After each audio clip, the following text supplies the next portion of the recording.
Donc, à présent, félicitations, vous savez lire la langue arabe. On a vu ensemble toutes les règles que vous avez besoin pour lire correctement la langue arabe. Maintenant, ce qu'il vous faut, c'est de la mise en pratique afin de rendre votre lecture fluide, de lire de manière plus fluide. C'est pour ça que je vous conseille au minimum de lire 5 à 10 minutes par jour. Et aujourd'hui, on va mettre en pratique toutes les règles que l'on a vues précédemment avec un passage du Coran qui réunit toutes les règles que l'on a vues. Donc, on va lire, mais on va lire de manière à faire attention à toutes les règles que l'on a vues. Ici, on ne parle pas de tajwid, pour ceux qui connaissent, mais on va uniquement lire afin de mettre en pratique ce qu'on a vu. Donc, Suratu al-Mursalati. On peut faire la liaison et on dira Suratul Mursalati. Ensuite, donc, il y a la Basmala qui est connue. Bismillahi. Donc ici, on dit la. Pourquoi? Car le mime a une kasra juste avant. Bismillahi. On ne dit pas Bismillah. Non. Bismillahi. Ar-Rahmani. Donc on remarque que la petite virgule vers le haut, au-dessus du mime, allongement de 2 temps. Ar-Rahmani. Ar-Rahimi. Donc, Bismillahirrahmanirrahim. On va lire ensemble. Répétez après moi. Wal mursalati urfa. Ici, on va profiter pour voir également des petits points importants lors de votre lecture du Coran.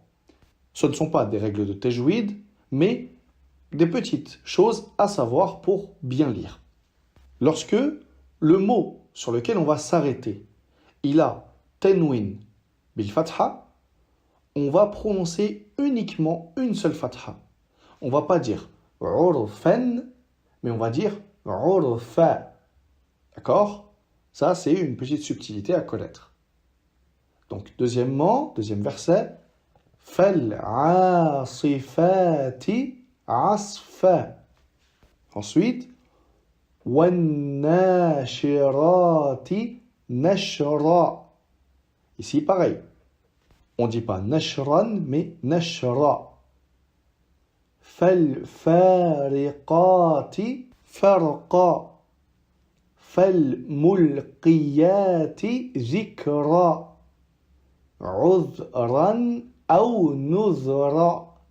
Donc ici, on voit bien, comme on ne s'est pas arrêté sur uzran, du coup, on prononce le tanwin. Mais nuzra, on dit ra et non pas ran, car on s'arrête ici, c'est la fin du verset. Innama tu'aduna lawaqi'.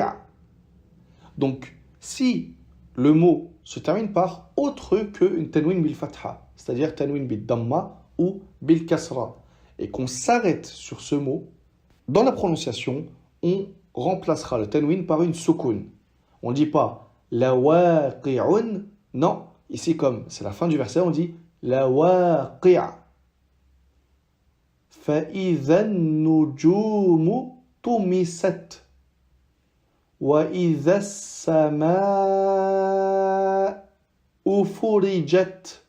Donc ici, on voit l'allongement long qui allonge le mime avec la fatha. Donc on dit wa idha as-sama'u furijat. On allonge 4 temps. Wa idha al-jibalu nusifat. Wa idha ar-rusulu uqitat.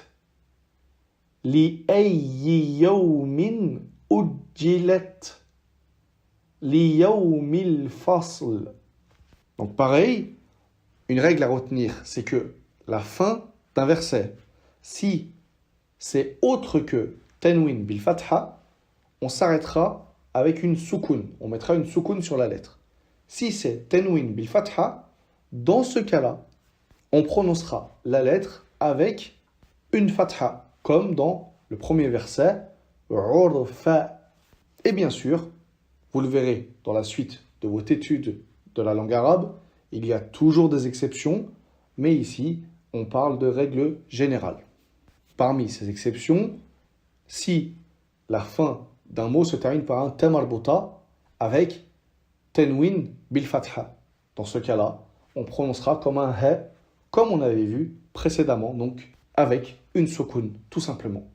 Donc voilà pour l'exercice de mise en pratique de toutes les règles que l'on a vues précédemment. Je vous félicite encore.